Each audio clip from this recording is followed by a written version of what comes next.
Bien, el objetivo es brindarles las orientaciones. Obviamente esto está plasmado ya en una resolución viceministerial, pero sí nos enriquece esta interacción de acuerdo a cómo lo hemos venido nosotros presentando, siempre también acompañados desde la Dirección Regional de Lima Metropolitana.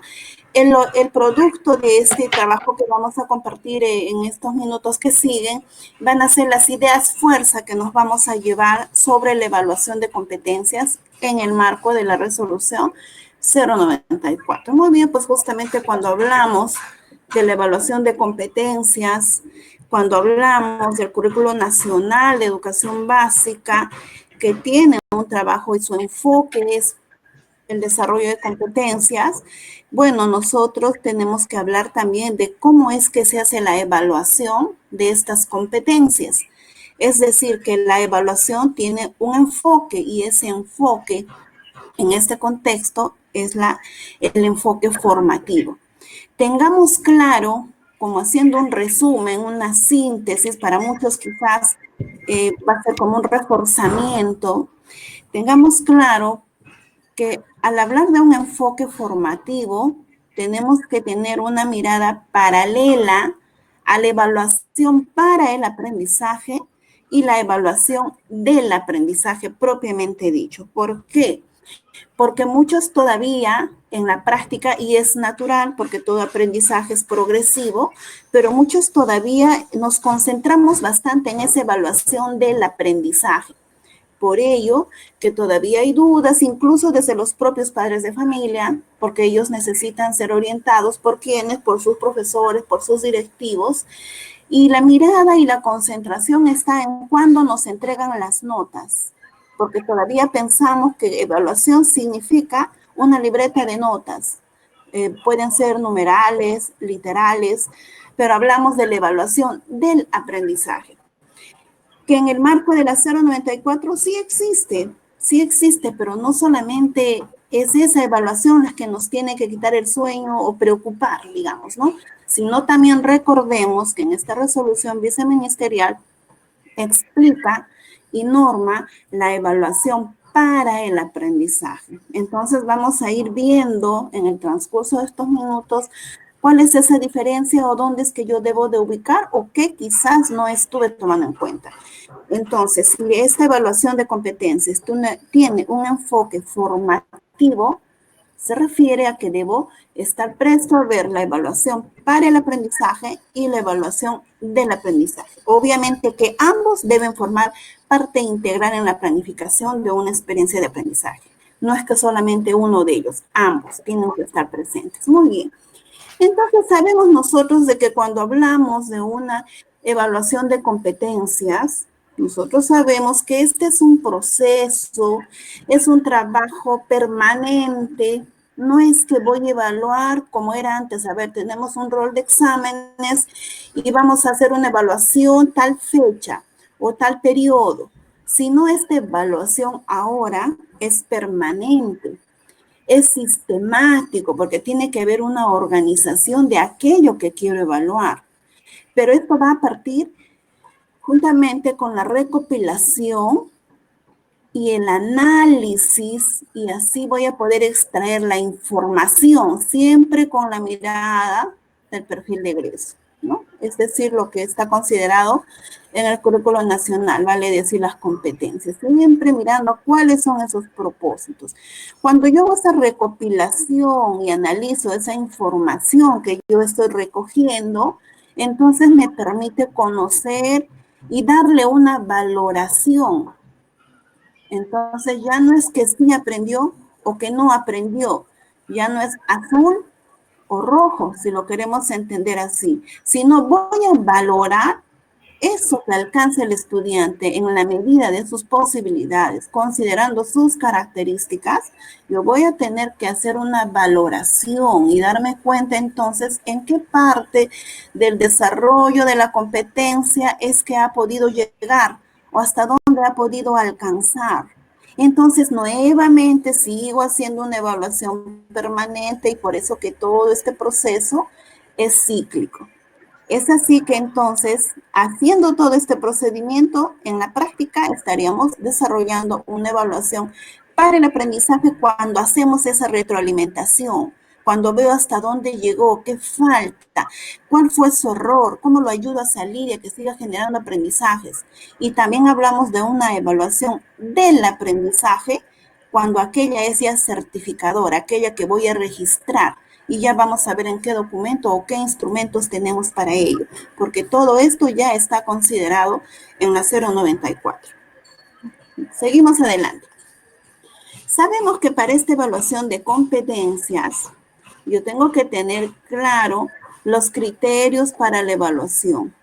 Esos criterios para la evaluación tengo que estar contrastándolo con aquellos propósitos que están plasmados en las competencias que yo pretendo desarrollar en los estudiantes. Entonces, para esta evaluación de competencias, tengo que permanentemente estar haciendo una contrastación y una valoración, hasta dónde ha seguido avanzando, y voy contrastando qué tanto falta para llegar al desarrollo de estas competencias, considerando que para los estudiantes en este proceso, porque en una institución inclusiva como la de ustedes, tenemos estudiantes con necesidades educativas especiales, quizás también aquellos estudiantes que reciben el servicio hospitalario, ¿no? Que por temas de salud es el docente que tiene que trabajar directamente con ellos en donde ellos se encuentran, ¿no? Entonces, para ellos, y no solamente, mire, vamos a decir algo, para ellos se hacen adaptaciones curriculares, ¿cierto?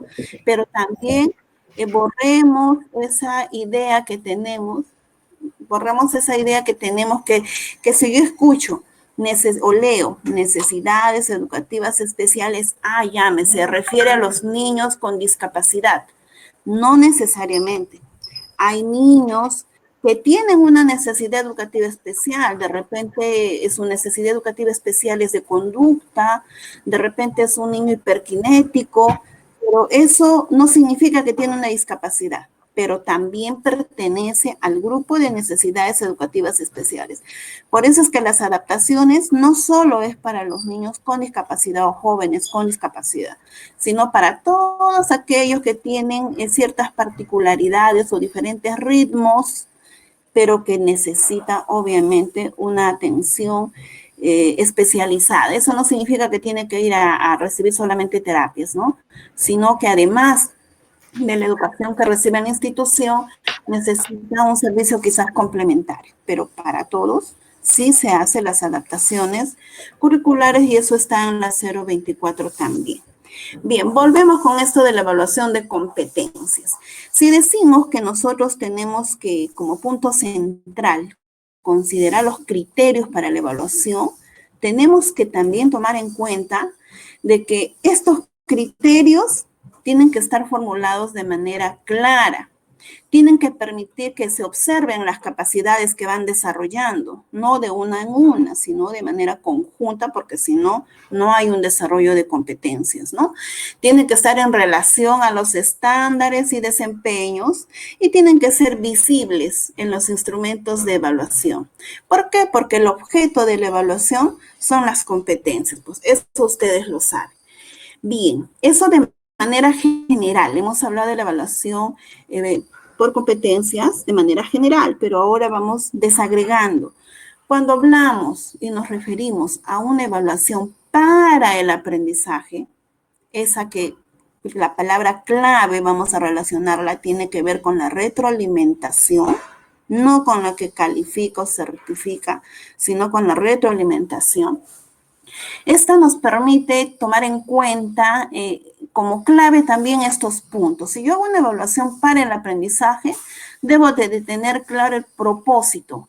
¿Qué estoy esperando que logre el estudiante? Estoy esperando que logre, este es mi propósito de aprendizaje. A través de las evidencias, que son sus actuaciones o producciones de los estudiantes, a través de esas evidencias yo me voy a preguntar, ¿qué sabe hacer? Porque es, como dice el nombre, es una evidencia, ¿no? Que va a demostrar qué sabe hacer o qué ha aprendido el estudiante en relación a ese propósito de aprendizaje, ¿no? Muy bien, la evidencia me permite ver qué sabe hacer, qué ha aprendido.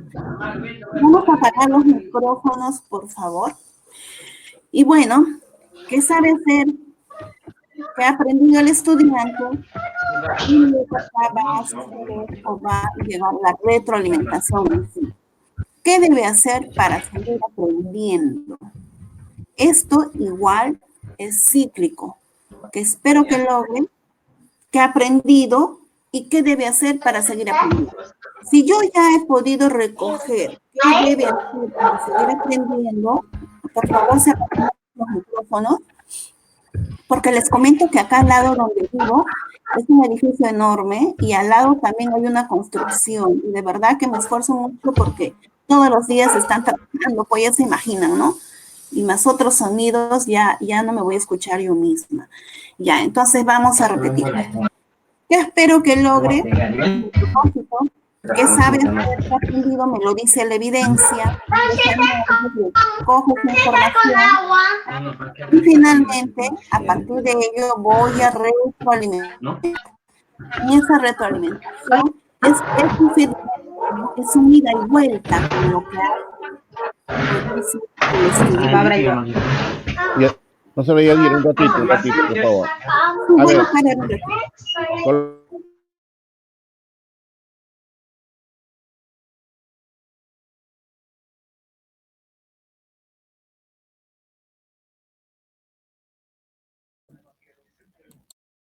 podemos seguir, por favor.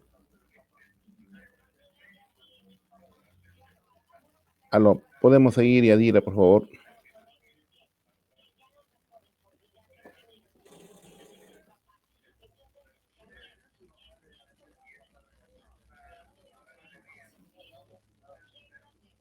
Aló.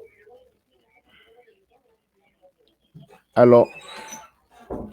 Se quedó sin audio. Sí, pues hay profesores que están prendiendo su micrófono, por favor, profesores. Profesora Yadira. Me parece que sigue hablando, pero que no se puede escuchar. Sí, escucho media. A ver. ¿Ahora se escucha? Sí, sí se escucha bien. Ahora sí. Ya, muy bien. Por favor. Ay, voy a volver a ver. Me dicen si se escucha.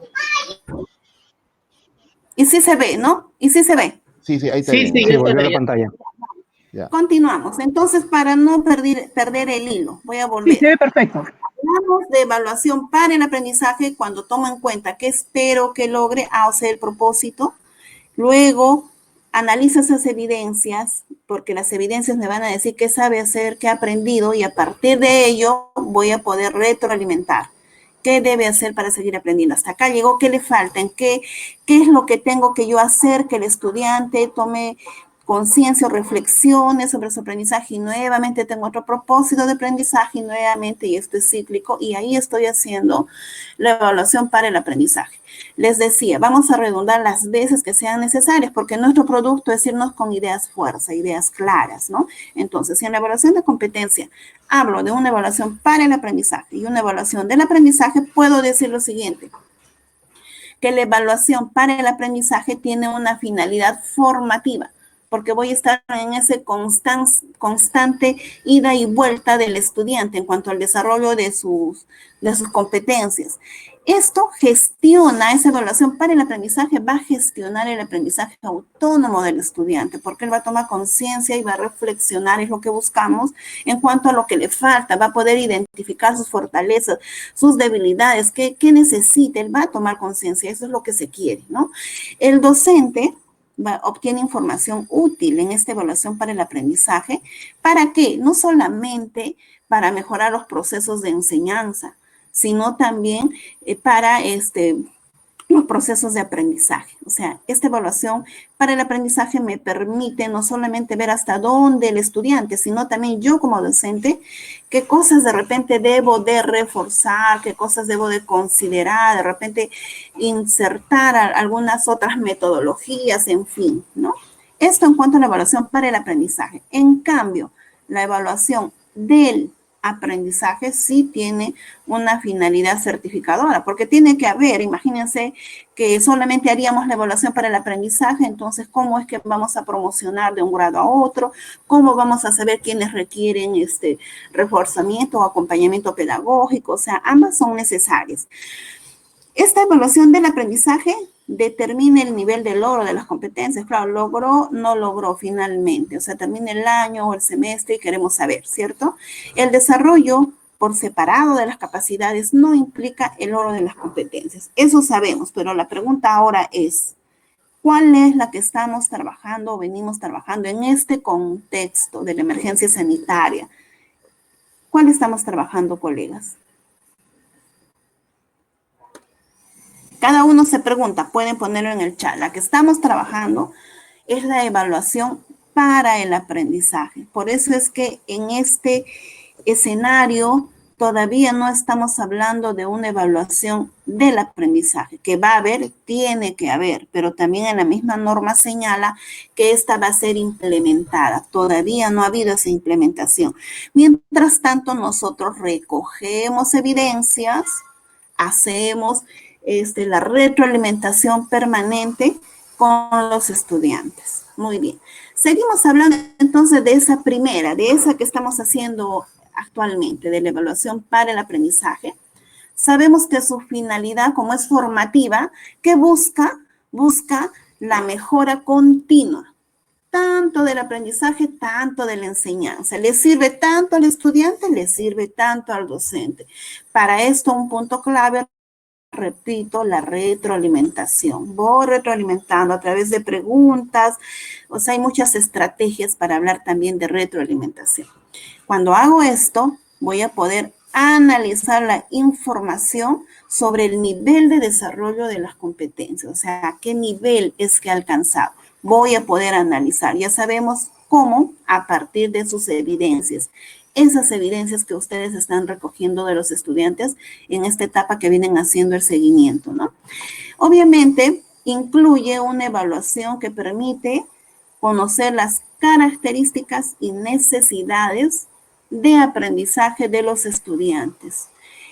Es decir, que nos permite conocer esa individualidad de cada uno. Ahí sí aparecen realmente los ritmos de aprendizaje, los estilos. Ustedes saben que hay muchas dificultades que pueden aparecer y no necesariamente porque sea una característica del estudiante, sino va a tener que ver su contexto inmediato, ese contexto familiar, ese contexto educativo, finalmente local, nacional, con todo mundial, con todo esto sí afecta. Y vamos a poder conocer esas características y necesidades. Entonces, si una realidad es distinta a la de otro grupo de estudiantes o en un mismo salón, una realidad o característica del estudiante Juan es tan diferente a la del estudiante Saúl, entonces yo voy a poder hacer justamente esa retroalimentación de manera diferente, respetando esa individualidad, y con eso también estaríamos respetando los enfoques, ¿no? del currículo nacional, uno de los enfoques.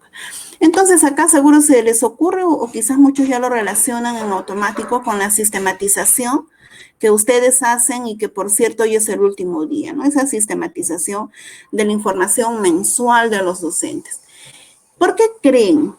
Por tener un documento más, porque no vaya a ser que no estén haciendo su trabajo y se necesita ver, y como dicen la UGEL, la DRED persigue. No tiene esa finalidad, colegas, sino más bien, si estamos hablando de lo importante que es sistematizar una información, de ese recojo de evidencias, justamente este informe mensual que ustedes hacen se convierte en un recurso importante, necesario para la mejora continua. Entonces, ¿qué es sistematizar? La manera de repaso es un proceso, pero esta vez es un proceso intencionado, que me va a privilegiar principalmente el análisis y la reflexión crítica de qué, de una experiencia y sus evidencias. Se ordena, se reconstruye sus pasos y elementos, así como las relaciones generadas en dicha etapa. O sea, qué mejor oportunidad de hacer un análisis de esas evidencias, de ese recojo, para que ustedes tengan este recurso, porque también les sirve a ustedes mismos para nuevamente en el siguiente mes puedan seguir trabajando en relación a eso que ya se ha avanzado, en relación a las debilidades, porque tienen un cuadro al final, logros, dificultades, o sea, no es un documento que se llena porque sí. Ahora, ¿por qué sistematizar información mensual? Porque esto va a contribuir a que tengan ustedes mismos un conocimiento particular sobre si se está cumpliendo o no las metas que se han trazado. Va a permitir generar juicios de valor. Cuando ustedes van a hacer esos juicios de valor, o sea, van a ir valorando, ¿para qué les va a servir? Para la toma de decisiones, y estas decisiones que tomen van a ser oportunas y pertinentes. Ya no vamos a esperar a una situación a que el estudiante llegue a octubre, noviembre y ya presentimos que va a repetir, digamos, porque no, ahora más bien tomamos esas decisiones de manera oportuna, cuando se necesite, en el momento indicado. La retroalimentación al estudiante y la mejora a la práctica pedagógica. Lo repito también, o sea, no solamente es que me permite retroalimentar al estudiante, sino también me da la oportunidad de hacer un análisis para yo poder luego proponerme mejorar la práctica pedagógica. Entonces, si hablamos de un proceso de sistematización, puntualizando con este informe mensual, me doy cuenta que esa práctica que vengo realizando ahora se convierte en un objeto de estudio. O sea, ya no es la práctica por la práctica, sino la analizo, la evalúo, reflexiono. Este procedimiento, como ahora es un objeto de estudio, mi propia práctica, tiene que tener un orden, ¿no? Un orden, y yo le voy a compartir esto con mucho gusto al director para que lo puedan tener todos. Este proceso de sistematización exige que yo haga una planificación y que delimite las evidencias que voy a recoger. O sea, desde mi planificación sabemos que ya tenemos que tener claro cuáles son las evidencias que voy a recoger. Obviamente eso está en base a criterios claros. Cuando yo ya he planificado, he delimitado la propuesta, ahora hago el recojo y selecciono esas evidencias que van a aparecer en la práctica. Obviamente necesitaré instrumentos de recojo, el levantamiento de información y otros. Cuando ya hice ese recojo y selección de evidencias, ahora las organizo, las analizo, pero de manera crítico-reflexiva. Es decir, voy a confrontar, valorar la creatividad, la pertinencia e impacto en los aprendizajes. Luego de esta organización y análisis, voy a poder entonces interpretar, voy a hacer la valoración y los aportes. Es decir, que aquí es en el momento en el que voy a poder identificar las lecciones aprendidas, los alcances teóricos, conclusiones, desafíos, en fin, para finalmente socializar, difundirlos para mejorar o retroalimentar la práctica. Entonces, este proceso de sistematización, no olvidemos, es el que podemos entender de la siguiente manera. La práctica, mi práctica, es un objeto de estudio ahora. De este poco que hemos podido hablar, queda claro que sistematizar es recoger la información, organizarla, analizarla e interpretarla. ¿Para qué? Para identificar necesidades de aprendizaje. En función a esas necesidades de aprendizaje, que a partir de mi análisis, de mi interpretación, yo voy a recoger, a partir de esas necesidades, voy a poder brindar la retroalimentación. O sea, no es que yo retroalimento a mi grupo, a todos por igual. Preguntaban por ahí si había retroalimentación grupal, retroalimentación individual. Existe, o sea, sí, puede darse de las dos formas, pero siempre orientado. Si es grupal, será aquellos que por lo menos sean semejantes a esas necesidades de aprendizaje que yo haya identificado, ¿no? Entonces, para nosotros, cuando hacemos un análisis de de las fichas de monitoreo que nosotros aplicamos en las instituciones educativas, las que informan los directores a raíz de la información que ustedes les dan. Cuando hacemos un análisis nos damos cuenta que, por ejemplo, en el trabajo complementario lo hacen con todos. Y no es que se hace con todos, sino se hace con aquellos que lo requieren. O si yo he visto la necesidad de profundizar un tema. En fin, o sea, es un tema a tomar y todas esas orientaciones están en la 093. Si de repente la lectura ha sido muy extensa y el blanco y negro no invita a un análisis, entonces revisemos de pronto la página o visitemos la página de la UGEL, ahí tenemos colgadas en PPTs las orientaciones de manera ilustrativa, más comprensible, para que la podamos entonces aplicar, ¿no? ¿Por qué es importante sistematizar? Otra pregunta. Es que este proceso, ya saben, garantiza que de una manera adecuada se haga un análisis, una interpretación de evidencias para que, para tomar decisiones, y estas decisiones me permitan realizar la retroalimentación y adecuaciones de estrategias si así lo amerita. No se podría hacer, colegas, una retroalimentación pertinente y adecuada si no he pasado por un proceso de sistematización. Comparando, ustedes hacen este informe mensual, sistematizan.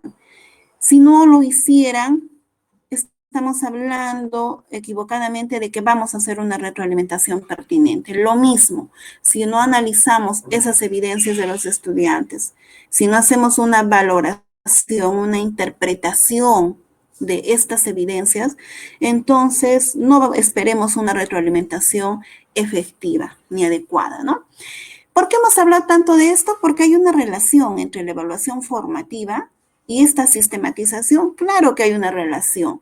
Ambas son procesos sistemáticos. ¿Qué buscan? Análisis. Miren, al cansancio, esa palabra ya cuántas veces la vengo repitiendo. ¿Por qué? Porque quiero que quede fijo en ustedes, ¿no? Proceso sistemático, ambas, sí, la evaluación formativa y la sistematización de la información. ¿Por qué?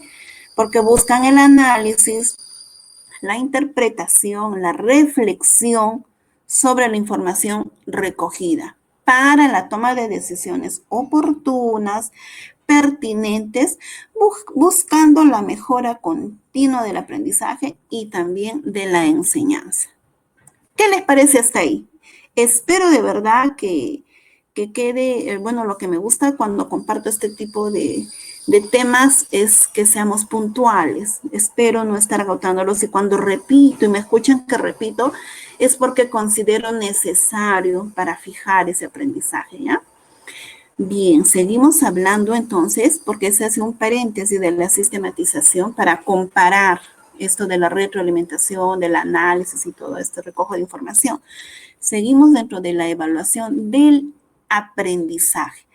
Esta evaluación del aprendizaje, porque hemos estado hablando en gran parte de la evaluación para el aprendizaje, ¿cierto? Ya esa que me fijo en mis propósitos, esa que me exige ver hasta dónde he llegado, qué aprendió y luego retroalimento para que se siga garantizando los aprendizajes. Muy bien, la dejo a un ladito, la evaluación para el aprendizaje.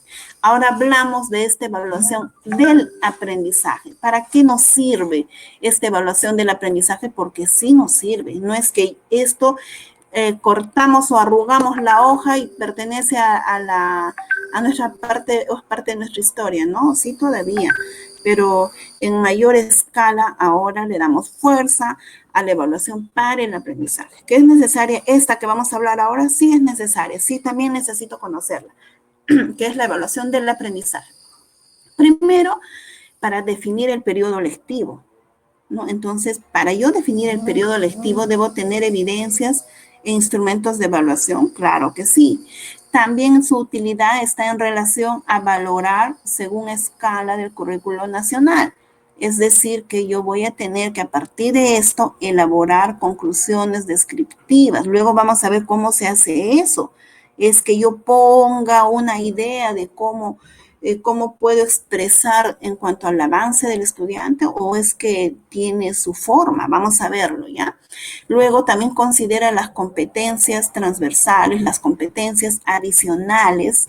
La evaluación en este sentido es un proceso continuo y eso lo sabemos. Aquí probablemente vamos a tener claro muchas de las preguntas comunes que vienen saliendo, ¿no?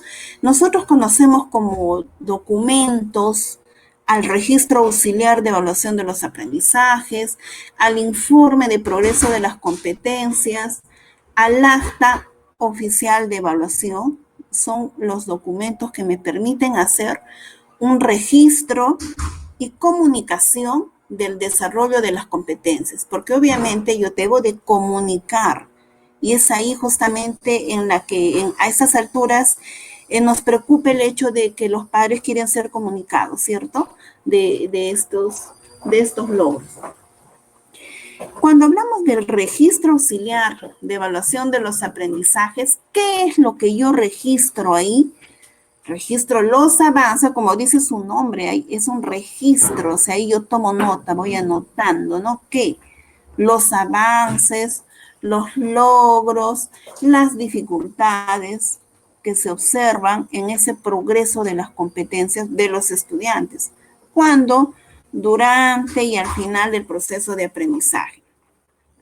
Privilegia evaluación sobre calificación. O sea, ya no es como que antes íbamos tomando nota, acá tienes un 18, acá tienes un 15, no ese tipo de valoración, sino de manera descriptiva, de acuerdo a las evidencias que nosotros mismos hemos considerado en la planificación.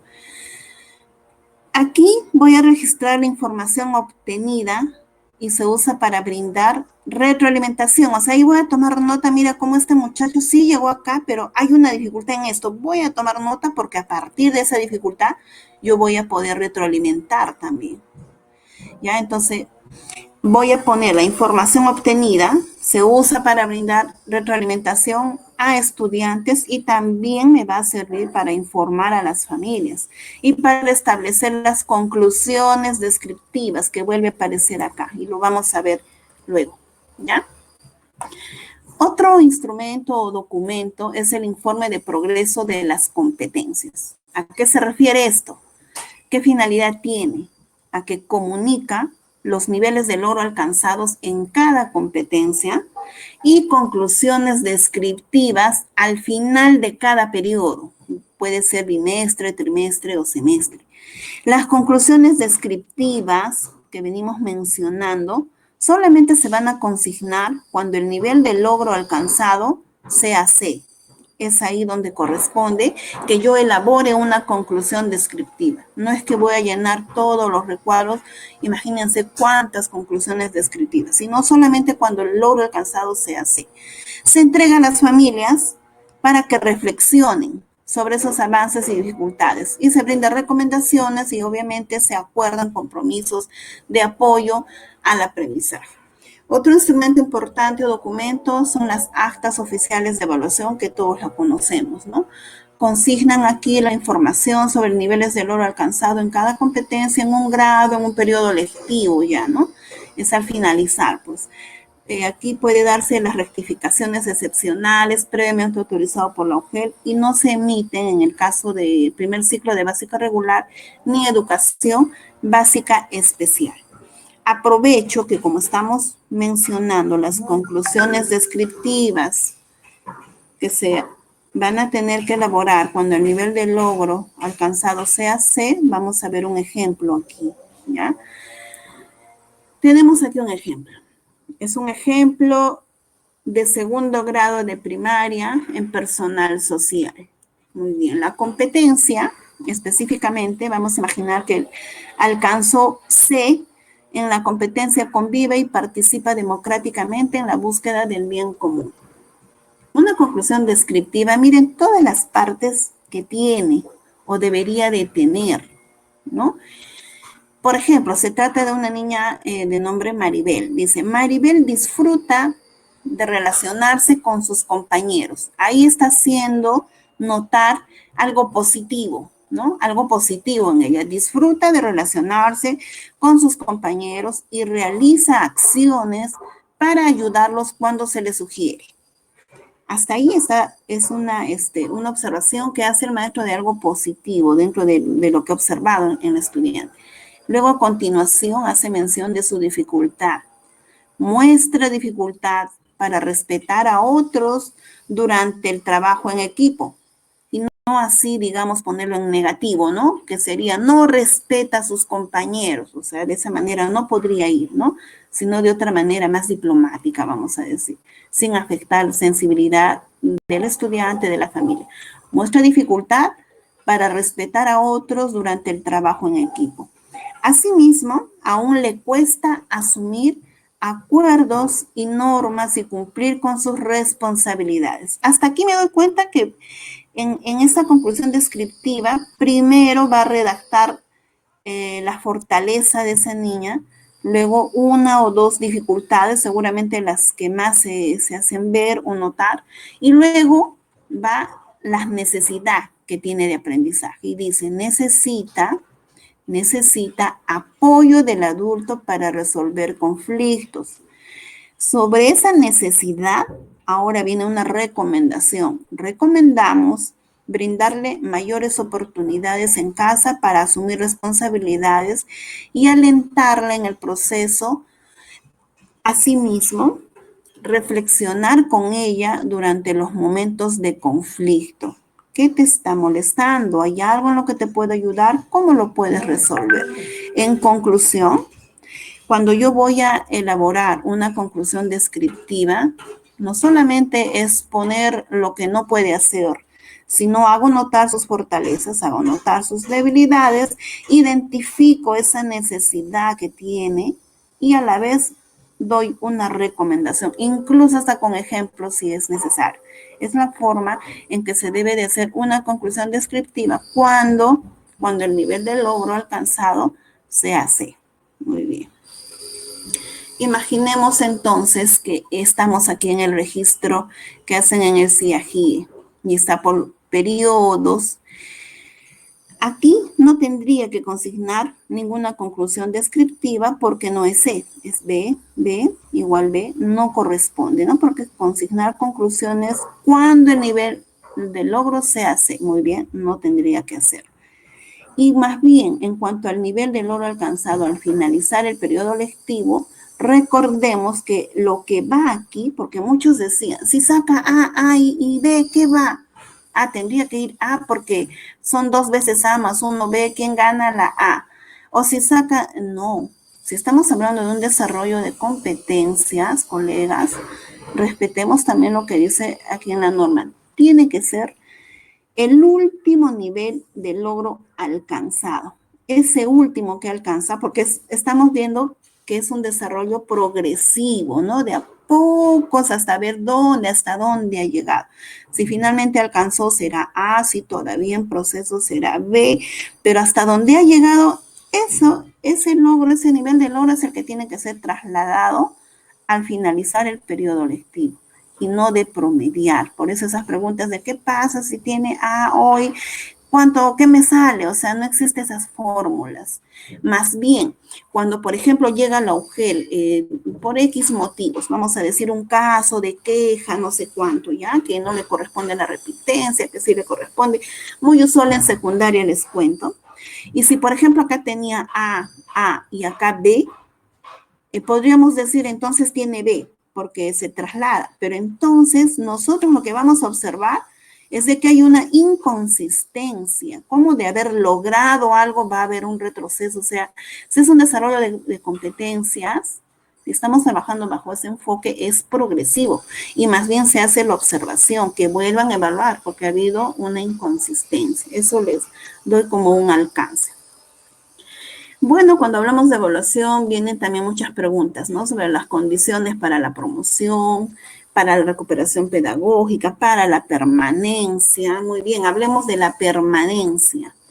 Para la permanencia en educación inicial, excepcionalmente y en una sola oportunidad pueden permanecer hasta un año mayor de la edad cronológica al 31 de marzo. O sea, pueden estar hasta con un año más, pero solamente de manera excepcional, ¿no? O sea, solamente una sola vez, ¿ya?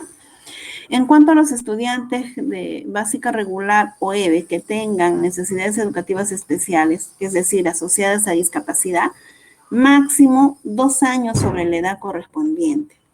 Por ejemplo, si en primero de secundaria corresponde cuántos años, a ver, 6, 7, 8, 9, 11, ya, con 12 años, un niño regular debe tener 12 años, ¿no? Probablemente para estar matriculado en primero de secundaria. Si tiene una NE, puede estar hasta con 14 años, puede estar matriculado en ese año que le corresponde.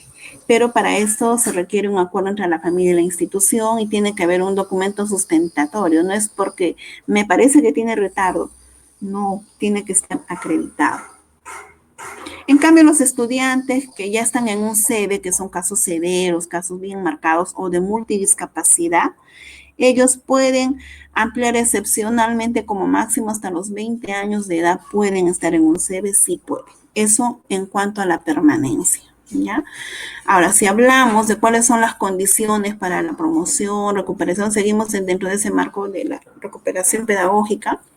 Veamos acá en cuanto a la promoción. Hemos visto en el anterior en cuanto a la permanencia, ¿no? Ahora, en cuanto a la promoción, tomemos en cuenta lo siguiente.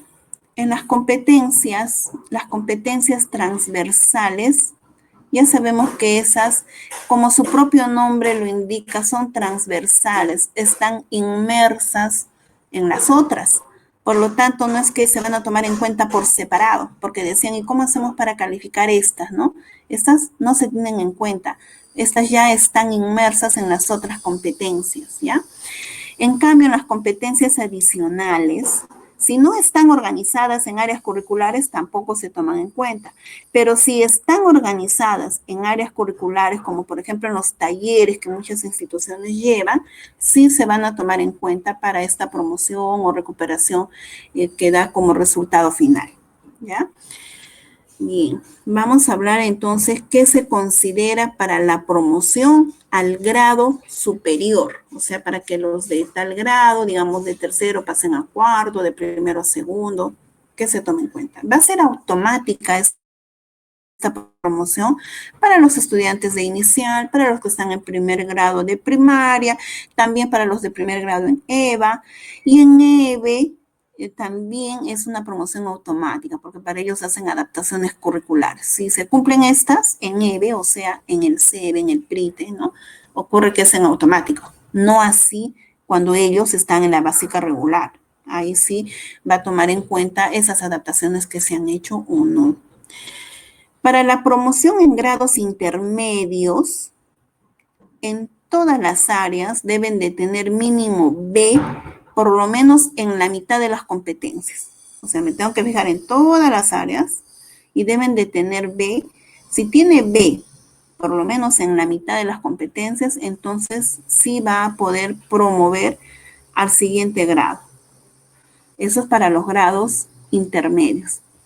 Para la promoción en grados del fin de ciclo, de segundo grado, de primaria, el cuarto grado de primaria, por ejemplo, mínimo tiene que tener 3 o 4 áreas con A o AD mínimo, ¿ya? En la mitad de las competencias. En el resto de las áreas mínimo B, en más de la mitad de las competencias. Si cumple estas características, entonces sí puede haber la promoción en grados de fin de ciclo. Para la recuperación, 1, 2 o 3 áreas con C en la mitad o más de las competencias. O sea, basta que tenga 1, 2, 3 áreas C en la mitad o en la mayoría de las competencias, entonces pasa a recuperación. ¿Y cuándo va a tener o se va a exigir la permanencia del estudiante en el grado? Cuando tiene 4 o más áreas con C en la mitad o más de las competencias. Esto es para que ya cada uno, de acuerdo al grado que tiene a cargo, haga un análisis. Lo tienen acá como un extracto, lo tienen claramente y ampliado también en la misma resolución 094. Entonces, esta 094 también nos proporciona esta información sobre acompañamiento al estudiante para recuperación pedagógica, sobre la ubicación al estudiante en su grado y obviamente siempre hay casos también excepcionales. Sobre el acompañamiento pedagógico en el marco de la 094 o recuperación pedagógica o programa de acompañamiento llamado ahora recuperación pedagógica, se da durante el periodo lectivo, puede incluir tiempos después del horario regular, prioriza a los estudiantes cuyo nivel de logro sea C. Debe ser planificado y también puede darse durante el periodo vacacional. Puede ser presencial, no presencial como ahora, haciendo en todo momento el uso del portafolio o evaluación de la recuperación. ¿Cómo se da este acompañamiento? La institución educativa va a determinar cómo establecer ese programa de acuerdo a los recursos que tiene.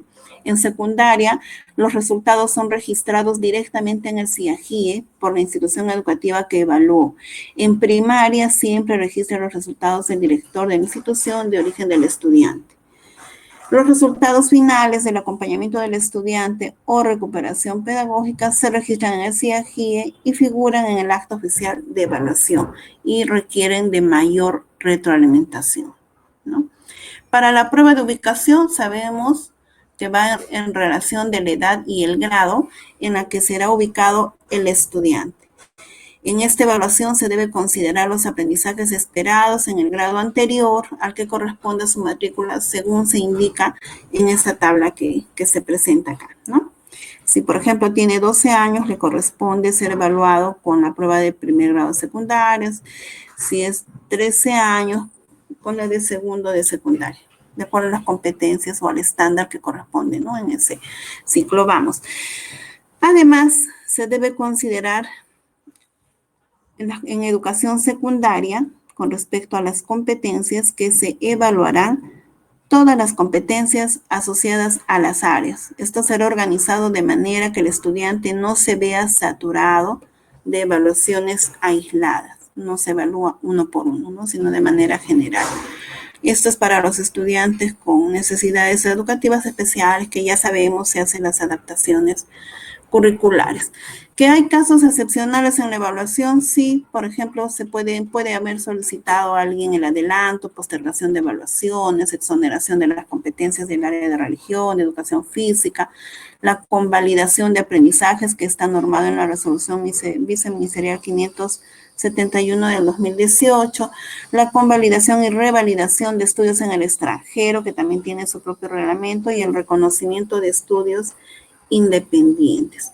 Entonces, es responsabilidad de todos estos agentes, incluida la familia, estudiante, ustedes, los directivos, nosotros, la DREL, el propio ministerio, porque todos pertenecemos a un sistema, todos empujamos el mismo coche. Como digo, en un viaje asumimos diferentes roles. Algunos nos gusta llevar el timón, algunos somos el combustible para que no pare este viaje, y ojalá cada vez sean menos los que nos guste estar de pasajeros, como decimos, ¿no? Solamente observando, solamente diciendo, no vaya tan rápido, pare, no haga, pero ¿qué contribuyo? ¿Qué hago yo para justamente hacer que podamos llegar a la meta de ese viaje? Eso como reflexión. Sé que la institución a la que pertenecen es una institución con muy buenas referencias, muy reconocida, no solamente en el RIMAC, sino en la UGEL, incluso a nivel de Lima Metropolitana. Para mí es un gusto en esta oportunidad desde el año pasado estar como responsable de esta RI a la que pertenece. Quizás el próximo año ya no, porque todos vamos rotando, pero me voy a llevar esta experiencia y oportunidad de haber compartido con ustedes y agradecerles por el espacio y el tiempo, director, subdirector y todos los presentes, ¿no? A seguir adelante, a cuidar la salud, porque principalmente en este momento es lo que más nos tiene que interesar, nuestra salud. Y obviamente, a pesar de a veces no tenerla completa, nosotros seguimos siendo soporte para los demás, para las familias, para los estudiantes, porque desde nuestro rol es lo que nos toca y hagámoslo con amor y compromiso.